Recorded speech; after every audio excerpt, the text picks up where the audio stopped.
1466일 되는 미국 대사관 측임이 시민들의 행동입니다. 선거는 끝이 나고 선거에 대한 평가들을 이렇게 하고 있습니다. 제가 어제 시사 정리를 하면서 이렇게 보니까 선거 결과가 양극단화되어 있다. 완벽하게 돈가스로 빨간색과 파란색으로 구분이 되어 있다. 지난 21대만 하더라도 경상도 지역에 파란색도 들어있었고 했는데 불구하고 이번에는 태백산맥 이 동쪽으로는 완전하게 빨간색, 태백산맥 저 서쪽으로는 완전하게 파란색. 이건 정치가 아닙니다. 정치하는 인간들이 이걸 해가 정치했다가 잘했다고 지금 하고 있습니다. 이재명과 그 패거리들은 압도적인 당선을 했다 그러고 이건 완패를 했다고 떠들고 있습니다. 국민의 눈에는, 정상적인 사람들의 눈에는 양당이 둘 다 한국 정치판을 다 망쳐버렸습니다. 이렇게 양극단화되고 지역이 완전히 동수로 갈라지고 이렇게 이념이 갈라지고 하게 만든 이 인간들이 바로 지금 있는 정치인들입니다.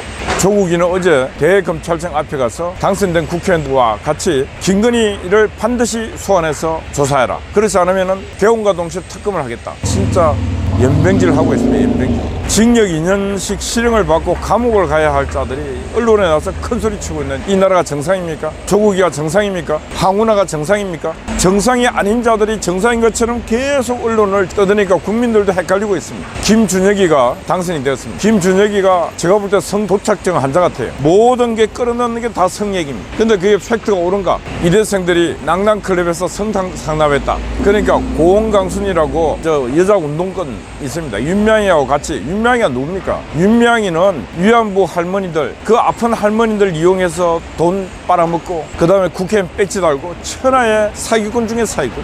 윤명이도 실형 선고를 받고 지금 감옥 가기 지금 대기하고 있는 거 아닙니까? 거기하고 같이 국회에서 윤명이가 길을 열어줬어요. 고은강순이라는 여자가 가서 자기 이모가 이화여대에서 그 대학교 시절의 사진을 봤는데 미국과 같이 사진을 찍고 있더라. 우리 이모도 성상납을 했다. 결론. 근데 이화여대 총동창에서 그건 거짓말이다. 자기 이모가 1935년생인데 이화여대 정치외교학과를 다녔다. 이화여대 정예과는 1950년도고 53년도 생겼다. 이모가 35년생이면은 뭐 13살, 14살에 이화여대생이 돼야 돼. 말이 됩니까? 안 되잖아요. 거짓말을 하는 거죠. 윤명도 거짓말쟁이 사기꾼인데 이 고은강순이라는 여자도 거짓말 사기치면서 선거 때 김준혁의 당선, 이재명의 당선을 위해서 거짓말을 하면서 뛰었습니다. 이재명이 주변을 보면 전판 거짓말쟁이 사기꾼 천지. 저는 이화여대도 사과하라는 게 아니고 그걸 고발해야죠. 명예훼손으로. 이화여대 전 동문의 이름으로 고발해야죠. 고은강순을. 그리고 기자회견을 열어준 저 윤명이도 함께 고발해야 됩니다. 어떻게 역사적 사실 멀쩡한 자기 이모를 미군한테 성상납했다고 이모를 팔아가면서까지 대국민 사기를 칠 수 있단 말입니다. 사기를 치면 사기가 먹히기 때문에 이런 거짓말을 계속하고 있는 것입니다. 이 나라의 국민들이 진실의 목소리보다 사기꾼의 사기 목소리를 듣는 걸 즐기는 관종들이 많은 나라가 되어버렸습니다. 정상 국가가 안 되고 있습니다. 왜 안 되고 있습니까? 이재명이 같은 인간, 조국이 같은 인간, 황운하 같은 인간, 그런 인간들이 큰 소리 치고 있으니까. 그러니까 나라가 잘 될 리가 없다. 그리고 언론들이 늘 그런 인간들 코미디 프로 다루듯이 다뤄주고 있습니다. 그래서 저는 이번 선거는 국가도 국민도 정치도 모든 게 실패한 정치였다. 결과가 완벽한 양극단이 되어버렸고 정치는 후퇴했음에도 불구하고 저들이 이겼대요. 미친 인간들입니다.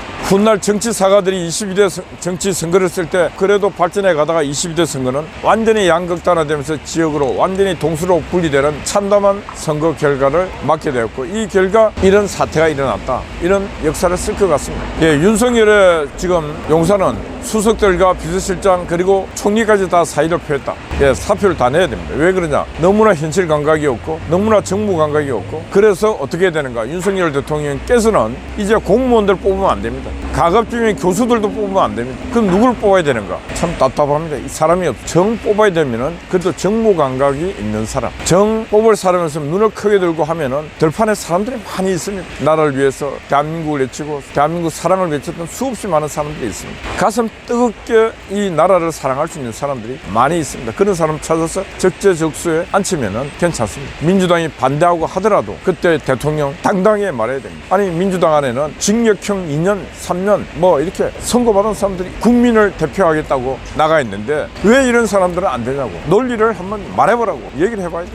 당당함이 없기 때문에 매번 지는 것입니다. 자신들의 온몸에는 똥 묻고 악 묻고 다 묻어서 냄새가 풍기는데 보수 진영에 조그마한 흙먼지 있는 걸 갖고 좌파들은 프레임을 씌워서 공격합니다. 그러면 그 공격을 딱 보고 막고 치고 해야 되는데 그걸 하나도 못 치는 이 무지한 이 무기력한 인간들, 그렇게 싸울 자신이 없으면 집에 가만히 있어야 됩니다. 적어도 용산에 가서, 적어도 여의도에 가서 민주당의 저 무질서한 인간들과, 인간같지 않는 인간들과 내가 싸워서 이 세상을 인간 세상, 공정한 정의 세상을 만들려고 하면은 엄청난 에너지가 필요합니다. 그런 에너지, 그런 열정이 없는 인간은 절대로 용산 근처에 가수도 안 되고 기회가 오더라도 사양을 해야 되는 것입니다. 그저 내 인생의 하나의 캐리어, 경력 쌓는 일로 생각한다면은, 그리고 월급 좀 더 받는 일로 생각한다면은 차라리 밖에서 요즘 식당 가서 일을 해도 300~400만 받습니다. 제발 보수 진영에 있는 이 무기력한 지식인들, 감투 쓰는 거 좋아하지 말라고. 민주당 보라고. 그 들판에서 광야에서 늑대 새끼 같은, 하야나 새끼 같은 그런 몸짓으로 온몸을 처절한 투쟁을 하잖아요. 법정에 끌려도 가보고 거짓말도 신나게 해보고. 왜? 자신들의 정치적 승리를 위해서. 민주당 봐요. 고은강순이라는 여자, 자기 편에 이익이 있다면 거짓말을 하잖아요. 이모로 팔아서도 거짓말을 하잖아요. 이하 여대생들이 김준영을 향해서 진짜 준엄하게 총동창이야 다 이래쓰고 후배들이 이래쓰고 했더라면은 김준영이가 당선됐겠습니까? 그런 치열함, 그런 뜨거움, 열정이 없는 거예요. 보수 진영에는. 잘 되겠지. 내가 일 안 해도 나라 잘 돌아가겠지. 예. 그래 하다가 진짜 어느 날 내 영육이 뺏기는 날이 있어. 내 영육이 진짜 저런 인간들이 외세에 짓밟히는 게 아니라 저런 인간들에게 내 영육이 짓밟히는 날이 반드시 옵니다. 김정은이 같은 놈이 자기의 아들, 딸들, 자기의 딸들 다 성을 착취하지 않습니다. 박은순이, 오구돈이, 안희정이 저들이 권력을 잡고 저거 국민의 어머니의 딸들을 희롱하다가 지금 다 죽었지 않습니까? 그런 놈들이 바로 이재명과 그 측근들입니다. 조국이 보세요. 내 이웃집에 사는 그 지 딸의 친구들의 모든 권익을 뺏으면서 지 딸을, 지 아들을 좋은 대학에 넣기 위해서 남의 권리를 박탈하는 자가 바로 조국이 아닙니까? 조국이가 웅동학원이라고 하는 그 학교도 누구 학교였습니까? 그들은 남의 것도 지 것이고 지 것도 지 것이고 그렇게 뺏어서 지성을 쌓는 자들입니다. 내 것을 남을 위해서 내놓는 그런 사람들이 사회 지도자고 정치 지도자인데, 조국이의 인품은, 인성은 그런 인성이 없습니다. 이재명의 인성, 그런 인성 없습니다. 남은 걸 뺏고 국가 것도 뺏고 다 그래서 인말 포켓. 그리고 그걸 아는 측근들이 괴로워하면서 죽어갈 때 너는 죽어라, 나는 살란다. 그렇게 하는 자가 이재명입니다. 김정은과 김일성과 김정일과 별반 다를 바 없는 인간들의 품성을 갖고 있는 자들이 바로 그들입니다. 얼마나 악랄합니까? 이런 악랄한 자들과 정치판에서 일을 하면은 어마어마한 선을 갖고 있어야 돼요. 어마어마한 선.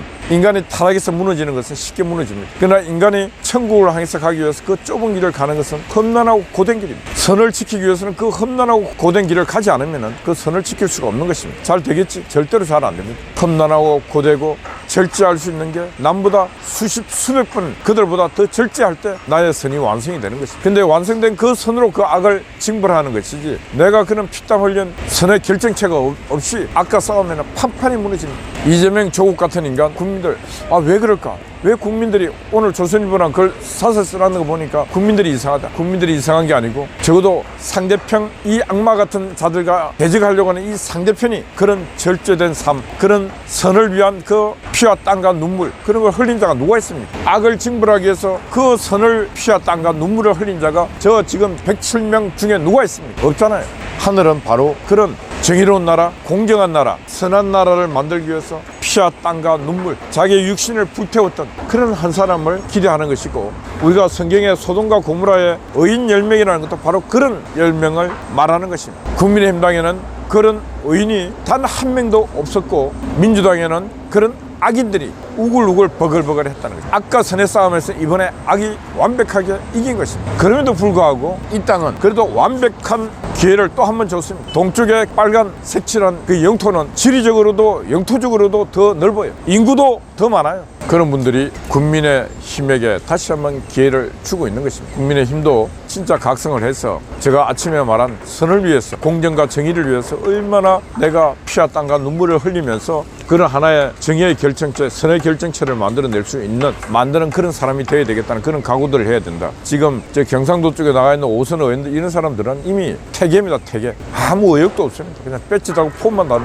그런 사람들은 지금 같은 이런 냉혹한 정치판에, 그리고 신냉전의 국제 질서에서 아무짝에도 쓸 패가 없습니다. 하여튼 선과 악의 싸움은 상당히 치열해질 것이고, 그 악을 징벌하기 위해서는 선과 공정과 정의를 위해서 모든 피와 땀과 눈물을 쏟을 때 그의 결정체가 생긴다. 단 한 사람이라도 그런 결정체가 있다면 악을 징벌할 수 있다. 그런 말씀 드립니다.